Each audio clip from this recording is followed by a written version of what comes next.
हाँ जी भाई।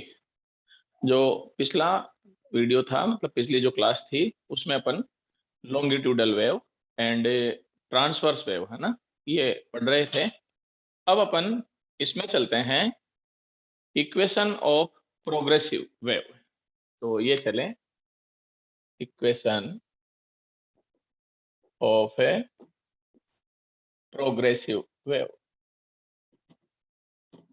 देखो जी भाई, इक्वेशन कैसे बनती है प्रोग्रेसिव वेव की। Suppose that a wave travelling in X direction. तो direction of wave propagation X हो गई अपने पास। वी वेलोसिटी से अपने पास वेव जो है वो इस डायरेक्शन में ट्रेवल कर रही है। डिस्टरबेंस यहां से यूं चलता चला जा रहा है, ठीक है। अब अपन क्या करते हैं कि इसमें 2 पॉइंट्स ले लेते हैं। ये फर्स्ट पॉइंट ले लेता हूं मैं, ए, और एक ये पॉइंट और ले लिया मैंने, B. Suppose that distance between 2 points A and B is x at this time and this time. अगर अपन देखें यहां से, suppose that wave is at B point at time t dash and time t, and at A point it is at A t dash. और बता देता हूं समझने का तरीका। सपोज दैट कि वेव 10:20 पर है, और यहाँ ट्रेवल करने में उसको जो टाइम लगा 10:22 पर पहुंच गई वहां पर। आगे समझ में अपने पास कोई दिक्कत नहीं है। वेलोसिटी ऑफ वेव v है, तो यहां से यहां जाने में जो उसने टाइम लिया, it is x by v हो गया। कैसे? डिस्टेंस अपॉन वेलोसिटी या distance upon speed, it is time taken by wave from A to B. तो सबसे पहले अपन चले, it is graph of sine so that at point B, at point B, या अपने पास ए पर ले लें अपन, ए बी पे ले लें। तो y is equal to amplitude A sine omega t at point, जानते हो एस एच एम है भाई, ए वाई सेम डिस्प्लेसमेंट के पॉइंट लिए हैं मैंने, तो ये सेम डिस्प्लेसमेंट का पॉइंट हो गया। y is equal to A sine omega and t dash, omega and t dash. अब एक बार देखना भाई, टी डैश को कैसे लिख सकते हैं, तरीका बता देता हूं। ये 10:20, तो 10:22 माइनस 10:20 इज इक्वल टू 2। अब यहां से यहां तक जो टाइम लिया जाने में, ये 2 हो गया, ये x बाई वी हो गया। देखो यहां से ये जो मैंने टाइम लिया, ये t हो गया, ये 10:20 हो गया, इट इज टी डैश हो गया। इसको इधर ले लो, इसको इधर ले जाओ, then t minus x upon v is equal to t dash. By placing value of t dash we get equation of progressive wave y is equal to a sine omega t minus x upon v. देख लो बोले, general form of progressive wave है y is equal to a sine omega T minus omega x upon v. अब अपन चलें यहां से, कुछ और बनाता हूं मैं इसमें। As we know, omega is equal to 2 pi n, जानते हो कोई दिक्कत ही नहीं है। And we know v is equal to n lambda, so that n से एन कैंसिल आउट हो गया, and omega is equal to 2 pi upon omega upon v is equal to 2 pi upon lambda. And we know 2 pi upon lambda is equal to k. It is called propagation constant. It is called a propagation constant. Unit is meter inverse. Then y is equal to a sin omega t minus kx. It is equation of plane progressive wave which travels in positive x direction. which travel in a positive x direction. It can be written as y is equal to a sin 2 pi t upon t minus 2 pi by lambda x, so that y is equal to a sin 2 pi t by t minus x by lambda। इस form में भी अपन progressive wave को लिख सकते हैं। This wave travelling in positive x direction, if wave travelling in negative x direction, wave travel in a negative x direction, then change क्या होगा, ये यहां से देखो भाई, पॉजिटिव एक्स डायरेक्शन में चल रही है, ये नेगेटिव आता है, नेगेटिव एक्स डायरेक्शन में चलेगी, ये पॉजिटिव आएगा। तो एक बार देखो, for positive x direction, for a negative x direction क्या आएगा, देखो y is equal to a sine omega t plus k x, ये नेगेटिव एक्स डायरेक्शन में ट्रेवल कर रही है उसके लिए हो जाएगा, ये पॉजिटिव एक्स डायरेक्शन में ट्रेवल कर रही है उसके लिए हो जाएगा। इफ एक और बता देता हूं, wave is at a phi phase at A t equal to 0 time. Initial time में एक्स्ट्रा फेज जो है वो फाई है, देन वेव का फॉर्म ये लिखा जाएगा y is equal to a sine omega T minus के X plus phi. It is phase difference और इनिशियल फेज इपोक। आ गया समझ में, अपने पास कोई दिक्कत नहीं है। जैसे ये गिवन है 2 sine 3t minus 4x plus pi by 4, then इसमें फाइंड आउट है फ्रीक्वेंसी एंड वेवलेंथ, ये फ्रीक्वेंसी एंड फाइंड आउट करना है, प्रोपेगेशन कांस्टेंट बताना है एंड फेज डिफरेंस बताना है कि कितना होगा। तो सबसे पहले आ जाए अपने पास, ये तो हो गया पाई बाई 4, तो phi is equal to pi by 4। Compare करोगे k इज इक्वल टू -4, तो k is equal to -4। n find out करना है, यहां से कंपेयर करो, then omega is equal to 3 and 2 pi n is equal to 3, so that n is equal to 3 upon 2 pi, it is frequency of a wave. आ गया होगा, इसमें कोई दिक्कत नहीं है, मेरे हिसाब से क्लियर है मामला। अब अपन चलते हैं, ये तो बात हो गई इसकी प्लेन प्रोग्रेसिव वेव की। नेक्स्ट वेव में अपने पास एक दो चीजें और चलते हैं, ये है भाई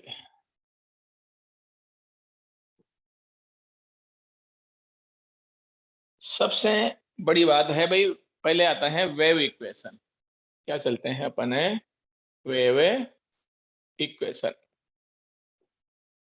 देखो भाई, वेव फॉर्मूला या वेव इक्वेशन बोलते हैं, कोई भी फंक्शन जो है वो वेव को रिप्रेजेंट करेगा if y is the function of x and t is equal to ax plus bt। इस फॉर्म में होना चाहिए भाई, ax प्लस माइनस bt इस फॉर्म में होना चाहिए, then it represent a wave. Condition और बता देता हूं, ये कंडीशन है भाई, t equal to infinity but y is not equal to infinity, ये फाइनाइट होना चाहिए अपने पास। अगर ये है कंडीशन तो वेव को रिप्रेजेंट करेगा, अदरवाइज वेव को रिप्रेजेंट नहीं करेगा। इसके अलावा एक और मेथड है अपने पास इसको चेक करने का, del 2y by del t square is equal to 1 upon v square, del 2y by del x2, it is partial differentiation. अगर ये कंडीशन अपने पास सेटिस्फाई होती है, देन इक्वेशन रिप्रेजेंट वेव। ये कंडीशन अगर सेटिस्फाई हो जाती है तो ये वेव को रिप्रेजेंट करेगा। Here v is velocity of wave and velocity of wave v is equal to omega upon k। याद रख सकते हो, v is equal to n lambda. ये भी लिख सकते हैं कि जिस स्पीड से अपने पास ट्रेवल करती है, जिस वेलोसिटी से चलती है, ये इसका हो जाएगा। अब अपन जैसे एक एग्जांपल लेते हैं अपन, ये एग्जांपल है first e to power x minus we t, और ये second 1 upon x minus we t, and third e to power minus x minus we T, ठीक है। एंड फोर्थ ये दे रखा है अपने को log e to base x plus v T, ये अपने को गिवन है। इनमें से अपने को चेकआउट करना है कि कौन सी वेव है और कौन सी वेव के फॉर्म में नहीं है। तो डायरेक्ट मेथड बता देता हूं। सबसे पहले तो ये चले, सारे ax प्लस बी की फॉर्म में है, पर दिक्कत क्या है इनमें, देखो एक बार। In this equation we put t equal to infinity, then e also, एक बार देखो, t का वैल्यू अगर इनफाइनाइट होगा देन अपने पास इसका वैल्यू भी इनफाइनाइट आ जाएगा। देख लो भले, ये इसका वैल्यू भी इनफाइनाइट होगा, सो that it not represent a wave. ये यहां से देखो, t का वैल्यू इंफिनिटी रखोगे तो ये 0 हो जाएगा। ये वेव हो गई भाई अपने पास, ये वेव को रिप्रेजेंट करेगा। ये करेगा या नहीं करेगा, एक बार देखो। इसका तरीका है, नीचे लियो x minus we t, t tends to infinite, then इसका वैल्यू इंफिनिटी, देन ये टेंड्स टू 0, ये भी वेव को रिप्रेजेंट करेगा। एक बार चेक करके देख लेना भले, ये वेव को रिप्रेजेंट नहीं करेगा। तो ये तो डायरेक्ट मेथड हो गया अपने पास चेकआउट करने का। और दूसरा मेथड ये रहा, del two y upon del T square is equal to 1 upon we square, del two y upon del x two. इससे भी अपन चेकआउट कर सकते हैं कि वेव की फॉर्म में है या नहीं है। अभी बता देता हूं कि कैसे चेक कर सकते हैं इसको। ये देखो, जैसे ये है y is equal to e to power x minus three t, ये गिवन है। तो सबसे पहले del y by del t, partial differentiation है भाई, तो t के रेस्पेक्ट में ही करना है अपने को। t के रेस्पेक्ट में ही करोगे तो ये तो ऐसा कैसा आ जाएगा, E to power x minus three T, यहाँ से डिफरेंशिएट करोगे माइनस का 3 आ गया। फिर डिफरेंशिएशन करें del two Y by del T square, ये आ जाएगा फिर वापस E to power minus three X minus three T, फिर इंटू माइनस थ्री, तो ये आ गया 9 E to power X minus we T. ये तो बात हो गई इसकी। ये फाइंड आउट करें del Y by del X, इसका डिफरेंशिएट करोगे तो E to power X minus we T, ठीक है। इसका हो जाएगा 1, ये 1 आ जाएगा। इसके बाद में अपन चले यहां से 3t, ये 1 आ गया, और del two y by del x two, then अपने पास क्या रहेगा, एक बार अब देखो, इसको रखो, तो E to power X minus three T into 1 आ गया। अब एक बार जो है, अगर ये वेव की फॉर्म में है तो एक बार इसको चेकआउट कर लें, इनके वैल्यू रखें। Del two Y by del T square, value कितना है देखो, 9 E to power X minus we T is equal to 1 upon we square, V का वैल्यू ये 3, तो ये 9 हो गया। आ गया समझ में, 1 अपॉन वी स्क्वायर, ये 9 हो गया, इनटू इसका वैल्यू अपने पास अगर ये रखते हैं तो वैल्यू आ गया भाई अपने पास डेल एक्स टू का E to power X minus we T, equal नहीं आ रहा है, so that this equation not represent a wave. ये है रीजन। अगर LHS equal to right hand side आ जाता तो फिर अपने पास वेव को रिप्रेजेंट करता, अदरवाइज ये वेव को रिप्रेजेंट नहीं करेगा। साइन कोस के सभी फंक्शन वेव को रिप्रेजेंट करते हैं भाई, साइन कोस के सभी फंक्शन जो हैं वेव को रिप्रेजेंट करेंगे। साइन और कोस के कंपोजिट इक्वेशन भी वेव को रिप्रेजेंट कर देंगे। बता देता हूं मैं, साइन और कोस के फंक्शन जो हैं वो वेव को रिप्रेजेंट कैसे करेंगे, ये देखो भाई। y is equal to suppose that a sin omega t minus 3x, या जो भी है अपने पास कुछ ही ले लो, ये ले लिया 4 प्लस ये 3, ये दे रखा है अपने को sign omega T minus 4x, कुछ भी गिवन है।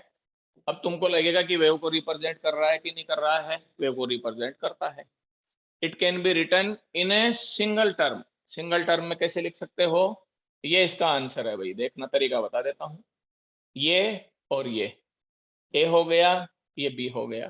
तो इसका तरीका ये है अपने पास, y is equal to R sine omega T minus के एक्स प्लस फाइव। आर का वैल्यू ये है, याद रखना इसको, A square plus B square, and five का value it is equal to tan inverse B upon A. It is tan inverse B upon A. इससे अपने पास आर का वैल्यू फाइंड आउट कर सकते हैं। आर का वैल्यू जैसे मान लो कोस में हो, आर का वैल्यू फाइंड आउट कर सकते हैं। 4 का स्क्वायर प्लस कितना आएगा 3 का स्क्वायर, तो ये 5 आ जाएगा। 5 का वैल्यू यहाँ से फाइंड आउट कर सकते हैं। तो कोई सा भी अपने पास साइन और कोस के जितने भी कंपोजिट इक्वेशन हैं वो सभी वेव के फॉर्म को ही रिप्रेजेंट करते हैं। तो मैं तो सीधा ये बता देता हूँ कि साइन कोस के जो भी फंक्शन होते हैं वो हमेशा वेव को रिप्रेजेंट करेंगे, और ये जो वेव होंगी वो अपने पास ओसिलेटरी फॉर्म में होती हैं। अपने पास ओसिलेटरी वेव्स होती हैं। एक पर्टिकुलर टाइम इंटरवल के बाद में ये वेव्स होगी, अपने आप को रिपीट करेगी, डिस्प्लेसमेंट को भी रिपीट करेगी। अब एक और चीज चलते हैं अपने पास, ये तो बात हो गई इसकी। टेन के कोट के इनके फंक्शन वेव को रिप्रेजेंट नहीं करेंगे। रीजन, टेन का ग्राफ देख लो, उससे सारा खेल समझ में आ जाएगा। ये होता है भाई टेन का ग्राफ, ये टेन का ग्राफ है। टेन 90 डिग्री पर इनफाइनाइट में ट्रेवल कर रहा है कि नहीं कर रहा है? तो ये इनफाइनाइट में हो गया। इट मीन्स अपने पास अगर डिग्री और टाइम, एक पर्टिकुलर टाइम पर टेन का वैल्यू इनफाइनाइट में जा रहा है, इट मीन्स वेव फाइनाइट नहीं होगी, उसका वैल्यू फाइनाइट नहीं होगा। जबकि अपने को यह है कि वेव के लिए डिस्प्लेसमेंट ऑलवेज फाइनाइट होना चाहिए। टाइम भले इनफाइनाइट हो जाए, बट अगर अपने पास डिस्प्लेसमेंट फाइनाइट है तो वो वेव है, और डिस्प्लेसमेंट इनफाइनाइट है, then it is not a wave. So that function of tan sec, cosec, cot are not represent a wave, but sine and cos always represent a wave. Next अपन चलते हैं इसमें, ये देखो,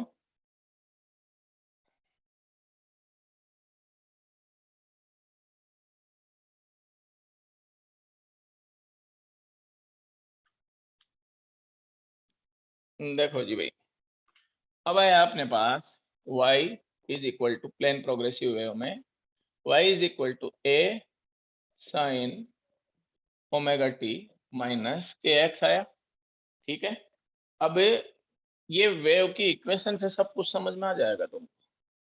ये वेव यूं चल रही है, velocity of wave in this direction. Differentiate करें अगर अपन इसको, del Y by del T is equal to, तो आएगा A omega cos omega T minus के एक्स। जानते हो इतना तो ये समझ में आता है।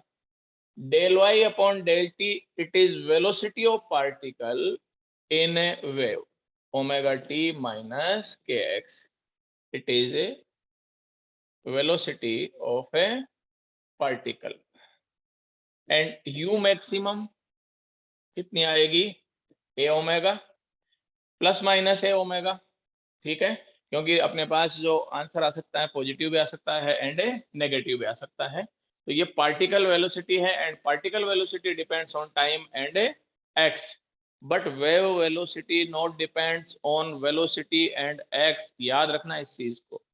एंड डिस्प्लेसमेंट में अगर इसकी वेलोसिटी में अगर अपन ग्राफ ड्रॉ करें तो देखना एक बार, पहले डिस्प्लेसमेंट का ग्राफ, ये साइन का ग्राफ, ये डिस्प्लेसमेंट, पार्टिकल वेलोसिटी कोस का ग्राफ, तो ये लो जी भाई।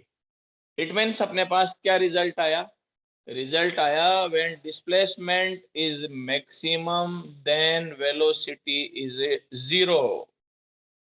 velocity is maximum then displacement is equal to zero. It is correlated with a simple harmonic motion. ये पेंडुलम उससे समझ लो एक बार, ये एक्सट्रीम पोजीशन ये रही, v equal to zero but x equal to maximum, here v maximum but x equal to zero. ये SHM से भी ले सकते हैं। Displacement maximum, velocity 0, velocity maximum, displacement 0। उसके बाद में अपन चलें यहां से एक बार और डिफरेंशिएट करें अगर, तो del 2y by del t square is equal to minus omega square a sine omega t minus के एक्स। आ गया होगा समझ में? इसको डिफरेंशिएट कर रहे हैं अपन। Then del 2y by del t square is equal to minus omega square y। It is equation of acceleration of particle. It is equation of acceleration of a particle. So that acceleration of particle a is equal to minus omega square y। ये भी पढ़ चुके हो SHM में, तो ये लो जी भाई, ये प्लस में a माइनस में a हो जाएगा माइनस a। ग्राफ ये अपने पास इसका आ जाएगा, ये एक्सट्रीम पोजीशन है दोनों। ये जो वैल्यू होगा प्लस में ओमेगा स्क्वायर a हो जाएगा and this value is minus omega square a। समझ में आ गया होगा मेरे हिसाब से। अब अपन चलते हैं नेक्स्ट इसमें, ये तो बात हो गई इसकी। अब यहां से देखो एक del Y by del X और फाइंड आउट करते हैं अपन। Del Y by del X ये यूज में आएगा, इसलिए यहां से देखो एक बार पार्शियल डिफरेंशिएशन करें तो देन आएगा माइनस ए के साइन सॉरी ए के कोस ओमेगा टी माइनस के x del Y by del x. It is called strain, it is called strain. ये स्ट्रेन है भाई, तो स्ट्रेन आ गई। तो अब अपने पास देखना strain is equal to minus A के कोस ओमेगा टी माइनस के एक्स। अब तुम लोगों को बल्क मॉडुलस वगैरह सब पढ़ाया है। बल्क मॉडुलस में अपने पास ये चलता है minus delta P pressure wave, pressure upon strain पढ़ा है ये। तो इसको इधर मल्टीप्लाई कर लें अगर अपन, then B into strain is equal to delta P हो जाएगा, minus delta P is equal to B into strain. अब ये देखो जी भाई ये स्ट्रेन, तो अब यहां से चलें अपन दोनों साइड में अपने पास किससे मल्टीप्लाई कर देते हैं अपन, बी से मल्टीप्लाई करें तो बी ये मल्टीप्लाई हो गया, इसमें भी ये बी मल्टीप्लाई हो गया, तो minus B A K B into strain is equal to pressure. So that it can be written delta P, ये delta P negative is equal to negative A B K cos omega t minus kx and delta p is equal to p0 cos omega t minus kx। Here p0 is equal to a b k। It is amplitude of pressure wave, it is amplitude of a pressure wave, amplitude of है pressure wave. ये pressure wave की pressure की form में है या displacement की form में है। अब सवाल उठता है कि कहाँ पर डिस्प्लेसमेंट और कहाँ प्रेशर चलता है। देखो भाई अगर जैसे साउंड वेव्स होती हैं तो उसमें कंप्रेशन रेयरफैक्शन चलता है, तो उसमें प्रेशर चेंज होता रहता है। तो साउंड वेव का एक्सप्लेनेशन जो है प्रेशर वेव के बेसिस में इजीली हो जाता है अपने पास। तो ये प्रेशर वेव हो जाएगी, ये डिस्प्लेसमेंट वेव हो जाएगी। अगर आप यहाँ से देखेंगे it is function of sin, it is function of cos, cos and sin के फंक्शन हैं, तो डिस्प्लेसमेंट मैक्सिमम होगा देन प्रेशर क्या होगा, मिनिमम होगा।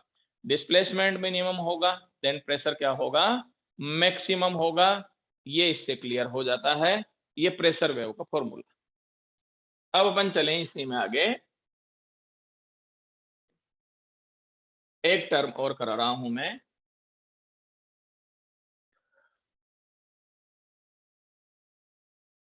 Total energy of a wave, total energy of a wave. देखो भाई तुम लोग ये जानते हो, ये आया y is equal to a sine omega T minus के x and del y by del T is equal to आया यहाँ से a omega cos omega T minus के एक्स, ठीक है। It is velocity of particle, so that u total energy is given as E is equal to kinetic energy plus potential energy। अब एक बार देखना, kinetic energy इसका value आप ये लिख सकते हैं हाफ एम यू स्क्वायर, इसको हाफ के वाई स्क्वायर, और इसका वैल्यू भी तुम लोग जानते हो, एसएचएम में पढ़ा रखा है, m u square plus half value of k is spring constant, और ये होता है m omega square and y square, m omega square and y square. जब आप इसका वैल्यू यहां से रखेंगे तो अपने पास फाइनल आंसर जो आएगा E इज इक्वल टू आएगा half m omega square and A square, half m omega square and A square. Here A is amplitude, याद रख लेना भैया, ये टोटल एनर्जी का फॉर्मूला है। अब एक चीज चलते हैं, वेव जो होती है उसमें मास का कॉन्सेप्ट क्लियर नहीं रहता है अपने पास, उसमें डेंसिटी यूज में ली जाती है। तो डेंसिटी को कैसे चेंज करें, तो देखना एक बार, mass d is equal to m upon volume, so that m is equal to rho into volume, ये भी आ गया होगा। एंड अपन यहां से चले, रो इनटू वॉल्यूम ले लें इसमें, then E is equal to half rho volume, dv भी ले सकते हो, या अपने पास ये लो rho into volume omega square and A square, it is in form of volume. उसके बाद में फिर और चलते हैं, if we want to calculate energy density, then energy density E dash is equal to energy upon volume, energy upon volume, then it is equal to half rho omega square and a square। ये energy density का formula half है rho omega square a square and E dash is equal to half rho omega का value 2 pi n whole square and a square, so that energy density is equal to 4 then 2 rho pi square n square and a square, it is formula of a energy density। एक चीज और चलते हैं अपन, energy density के बाद में एक term आती है भाई अपने पास है, और वो टर्म है intensity of wave, intensity of a wave. देखना एक बार इंटेंसिटी ऑफ वेव कैसे है, intensity of a wave, I formula है energy in per unit area and per unit time, energy in per unit area and per unit time dt। तो अब अपन चले फॉर्मूला ऑफ एनर्जी, एनर्जी का formula अभी आया था अपने पास है, I is equal to energy का फॉर्मूला हाफ, ठीक है, rho volume into omega square a square upon area, ठीक है, ये area into dt।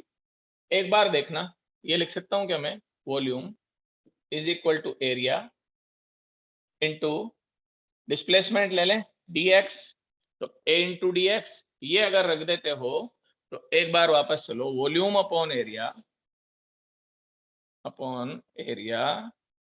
Is equal to dx, so that अब यहाँ पर dx लिखें, then I is equal to half rho, और y अगर लें तो y की फॉर्म में ले लें तो dy हो जाएगा रो, ये हो गया dy by D T and omega square and A square, dy by D T it is velocity, it is a velocity, so that I is equal to half rho v square omega square and a a square, it is intensity of wave. It is a intensity of a wave, half rho v square omega square and a square. If we put a value of omega, then we get a, देखो भाई omega का value, intensity याद रखना इसमें, v velocity है इसमें, not volume, ठीक है। Then intensity I is equal to rho v square omega square a square by 2. Omega equal to 2 pi n, then I is equal to rho v for ये 2 pi square n square a square. If n is constant, देखो भाई, then I is proportional to square of amplitude. If n is constant, then I is proportional to a square. If n is not constant, then I is proportional to n square a square. ये पढ़ेंगे अपन beats में, और ये अपन interference में, आगे topic आएगा। ये interference में है, इंटरफेरेंस में फ्रीक्वेंसी कांस्टेंट रहती है, बट बीट्स में फ्रीक्वेंसी कांस्टेंट नहीं रहती है, फ्रीक्वेंसी कंटिन्यूअसली चेंज होती रहती है। तो ये जो अपन स्टडी करेंगे वो देखेंगे इसमें। अब अपन चलते हैं, ये हो गया। एक कंडीशन इसमें और बताता हूं मैं तुमको, यहां से ये देखो जी भाई,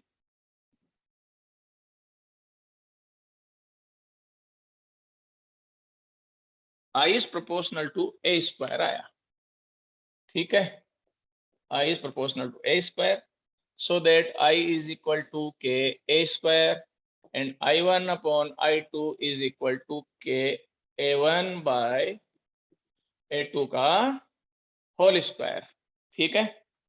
एग्जाम्पल है अपने पास, if y1 is equal to 3 sin 2t minus 3x, ठीक है, and y2 is equal to 4 sin 5t minus 2x, then intensity of wave find out करनी है I1 अपॉन I2। तो ये रहा सीधा तरीका, A1 अपॉन A2 का whole square, so that answer आएगा 3/4 का होल स्क्वायर, एंड ये 9/16, तो रेशियो आएगा 9/16 के रेशियो में हो जाएगा। अगर मान लो कि अपने को ये गिवन है I1 by I2 is 3/1 given है, then find out ratio of amplitude of wave find out करना है। तो देखो एक बार, A1 by A2 का whole square it is equal to I1 by I2, then A1 by A2 is equal to root I1 by I2, so that root 3/1, root 3 ratio 1, ये intensity का ratio आ गया अपने पास। अगर अपने को इंटेंसिटी गिवन है तो अपन इसका वैल्यू फाइंड आउट कर सकते हैं, अगर अपने को एम्पलीट्यूड गिवन है तो इंटेंसिटी फाइंड आउट कर सकते हैं।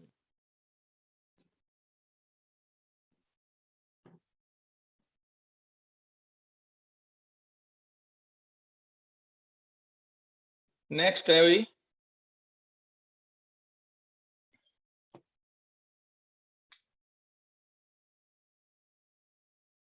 velocity of a transverse wave in string। देखो भाई, ट्रांसवर्स वेव की स्ट्रिंग में वेलोसिटी फाइंड आउट करनी है, तो ये रहा तरीका। यूं मान लेते हैं अपन, ठीक है, ये यहां से अपने पास एक स्ट्रिंग है, उसको टाइप कर रखा है अपन ने, और इसमें टेंशन क्रिएट कर रखा है। टेंशन क्रिएट करने का तरीका ये है कि यहाँ से एक फोर्स अप्लाई कर सकते हैं, या एक तरीका ये भी है, यहाँ से अपन इस पर ये वेट लगा देते हैं, तो ये वेट mg हो जाएगा, यहाँ से ये टेंशन हो जाएगा, तो T इक्वल टू mg आ जाएगा इस केस में। देन अब अपन चलते हैं, velocity of transverse wave is equal to root T by small m।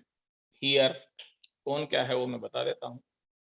T tension in string, ठीक है, and m is a mass in per unit length of string, mass in a per unit length of a string, ठीक है। Then अपने पास अगर चले यहां से तो v is proportional to root t and v is proportional to root a m। अगर अपने को इफ m कांस्टेंट हो then v1 upon v2 is equal to root t1 upon a t2। अब अपन चलें, एक स्ट्रिंग है, एक एग्जांपल है, सपोज दैट कि उसमें t1 is equal to 60 Newton का है। इफ t2 को इंक्रीज कर दें अपन एंड ये कर दें अपने पास 140 न्यूटन, v1 गिवन है अपने को 30 metre per second, then v2 अपने को फाइंड आउट करना है। तो आप निकाल सकते हैं v2 upon v1 is equal to t2 upon t1 root 140 divided by 60, ठीक है। वैल्यू ऑफ v1 कितना गिवन है 30, then v2 is equal upon 30 is equal to root 7/3 and v2 is equal to root 7/3 into 30 metre per second. ये इससे find out कर सकते हो। इसी में अपन और चलते हैं, देखो एक बार,